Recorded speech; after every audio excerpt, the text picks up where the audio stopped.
Soy gay. En más de un momento he participado en la lucha de millones de personas a lo largo de las centurias para conseguir libertades individuales. Estoy muy contento y muy orgulloso de haber puesto mi granito de arena para que en Argentina salga la ley de matrimonio igualitario. Desde hace muchos años me entretengo cada mayo con ese mundial de putas que es el Festival de Eurovisión. Me gustan los festivales de música, así como en febrero me paso los 4 días viendo el Festival de San Remo, lo mismo hago cada mayo en ese Festival de Eurovisión. Un festival que no tiene mucha repercusión en Argentina porque los medios no se ocupan del Festival de Eurovisión. No dicen nada. Estos mismos medios que están contando segundo a segundo lo que pasa en la Champions League, no dicen nada ni de las canciones, ni de los participantes, ni de los shows, ni de las polémicas. Por suerte, con las redes sociales hoy es mucho más fácil. Es cierto que muchas veces el nivel general de la música de Eurovisión no supera un nivel mediocre, pero también es cierto que cada tanto aparece alguna joya pop interesante, ¿no? Quizá no ni siquiera en las canciones ganadoras, pero no hay que ir hasta Waterloo de ABBA, que ganó en su momento, para conseguir alguna perlita del mundo pop. Hace ya mucho tiempo que la diversidad sexual encuentra en Eurovisión un lugar cómodo para estar, un lugar de diversión, de distensión, un lugar sin problemas para poder divertirse y contar quién uno es. Desde que en el 2014 ganó Conchita Wurst, Eurovisión se consagró como ese gran lugar de la diversión, de la diversidad. Por eso es tan contradictorio lo que ha pasado en este 2024 con este festival. Quería contarles algunas cosas, quería compartir con ustedes alguna opinión, pero me topé con estos textos de Cecilia Denot, licenciada en Ciencias Políticas, que describen exactamente lo que quería decir, pero mucho mejor. Así que me comuniqué con Cecilia, le pregunté si me daba permiso para compartir esto con ustedes y generosamente me dijo que sí. Esto es lo que Cecilia escribió y que quiero compartir con todos ustedes. Lo que está pasando con la participación de Israel en Eurovisión muestra no solo lo extendido, normalizado y hasta valorado que está el antisemitismo, sino la hipocresía de muchos que después quieren dar lecciones de moral y de derechos humanos al resto del mundo. Hace años que el activismo antisionista busca impedir la participación de Israel en este festival. Pero este año, y en el marco de la guerra que Israel libra contra Hamas en Gaza, la representante de Israel, Eden Golan, de 20 años, está sufriendo un acoso sin precedentes. Eden tiene custodia policial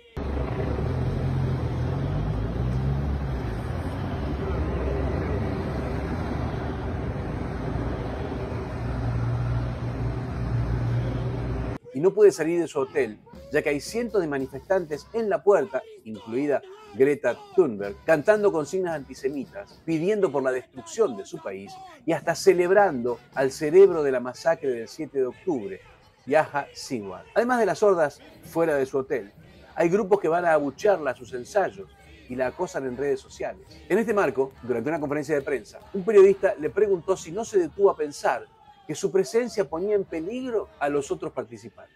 O sea, una chica de 20 años fue a cantar a un concurso de canciones y por su origen étnico y nacionalidad está siendo acosada y amenazada por una orden de racistas, pero el periodista la culpa a ella. Have you ever felt that by being here, you bring risk and danger for other participants and public? You don't have to answer that question if you don't want to. Why not? If you want to answer, please. I think we're all here for one reason and one reason only, and the EBU is taking all safety precautions to make this a safe and a united place for everyone, and so I think it's safe for everyone, and we wouldn't be here for any other reason. Según el periodista, Eden es la que genera esos problemas por su mera presencia.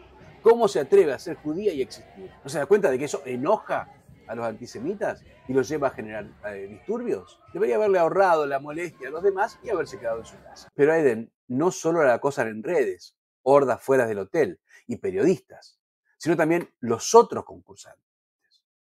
La representante de Grecia, Marina Sati, mientras Eden hablaba en conferencia de prensa, se burló de ella, haciendo muecas y simulando dormirse. Jux Klein, de Holanda, se mostró molesto con estar al lado suyo durante la conferencia de prensa y tapó su cara con una bandera. Finalmente, Jux Klein no fue admitido en el concurso porque tuvo un entredicho violento con un fotógrafo. Bambi Tugg, de Irlanda, intentó sin éxito salir a cantar canciones con consignas pro-Palestina. Y Ollie Alexander, de Gran Bretaña, firmó solicitadas acusando a Israel de genocidio. La cadena belga de habla holandesa que transmite el concurso cortó la transmisión mientras cantaba Eden y puso en su lugar un mensaje acusando a Israel de genocidio. Pero hay más. En la apertura del concurso, que tiene lugar en Suecia, en Malmö, Suecia, cantó Erik Saade, que es un ex participante sueco de origen palestino, que salió con una kefiyeh enrollado en el brazo, a pesar de que todas las expresiones políticas están prohibidas durante el concurso. Vale decir que Eden originalmente quería cantar una canción que hacía referencia al 7 de octubre y no se lo permitieron justamente porque el concurso no admite mensajes políticos. Como si esto fuera poco, Karija, el finés que salió segundo el año pasado en el concurso, se puso a bailar con Eden detrás de cámara. Alguien del equipo de Eden filmó esto con su celular y lo subió a redes sociales. Karija recibió tanto acoso en las redes que salió a pedir disculpas. Salió a disculparse por mostrarse bailando con la participante israelí. Aclaró que eso no era una muestra de apoyo y exigió que el video fuera sacado de las redes. O sea, llegamos a un punto en donde un cantante pide disculpas por haberse atrevido a interactuar con una judía. En 2017, Miss Irak se sacó una selfie con Miss Israel y tuvo que exiliarse de su país por la cantidad de amenazas de muerte recibidas. Hoy en Europa parece que rigen las mismas reglas que en Irak. Sacarse una foto o filmarse bailando con un judío son crímenes imperdonables. La diferencia está en que Miss Irak, lejos de pedir disculpas, se fue de Irak. Hoy es activista a favor de la paz, mientras que el finés sale corriendo a pedir disculpas para que no se enojen las SS que hoy visten con kefiyeh. Es tradición que el ganador de la edición anterior le entregue el trofeo al nuevo ganador. La ganadora del año pasado, Lorin, sueca, anunció que si en el festival ganaba Eden, no le iba a entregar el trofeo.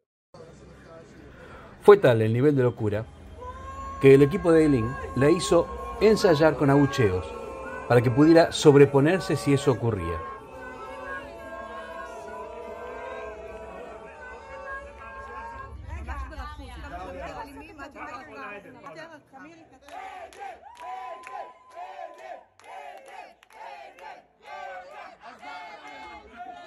Edin cantó en la final y a pesar de la tecnología anti-abucheo que tiene concurso, se escuchaba claramente un grupo de personas abucheándola constantemente.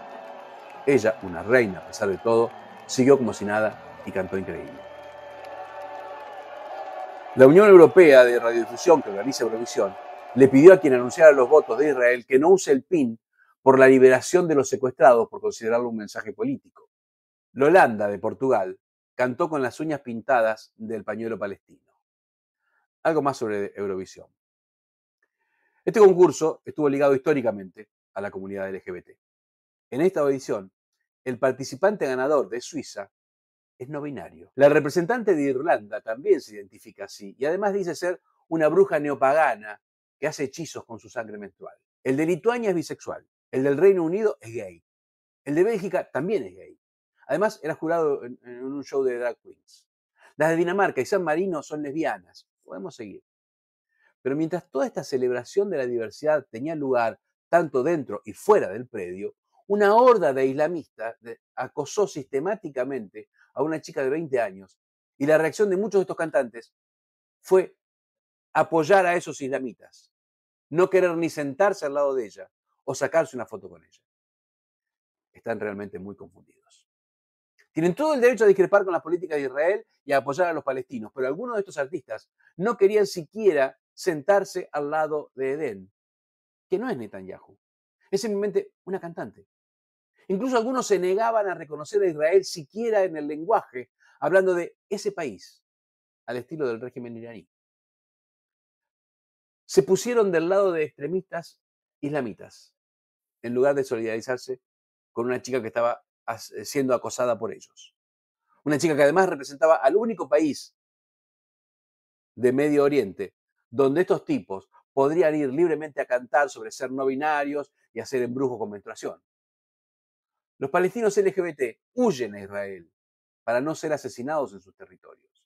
Las únicas organizaciones LGBT palestinas que existen están bajo soberanía israelí porque no pueden operar en sus territorios.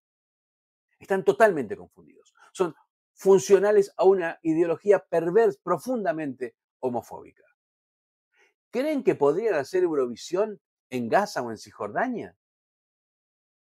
No digo que por esto estén obligados a ser pro-Israel o no puedan criticarlo, sino que es fundamental agregar matices a la forma reduccionista, fanática y dicotómica en la que ven el conflicto, que los lleva a defender las posturas palestinas más rancias y extremistas y a acosar sistemáticamente a una chica que no les hizo nada solo por su nacionalidad, mientras cantan canciones sobre el amor, la diversidad y la paz.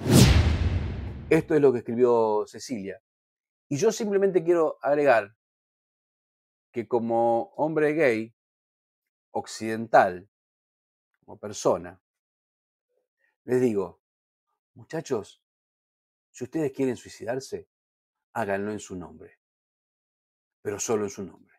Hay una lucha en el mundo hoy. De un lado,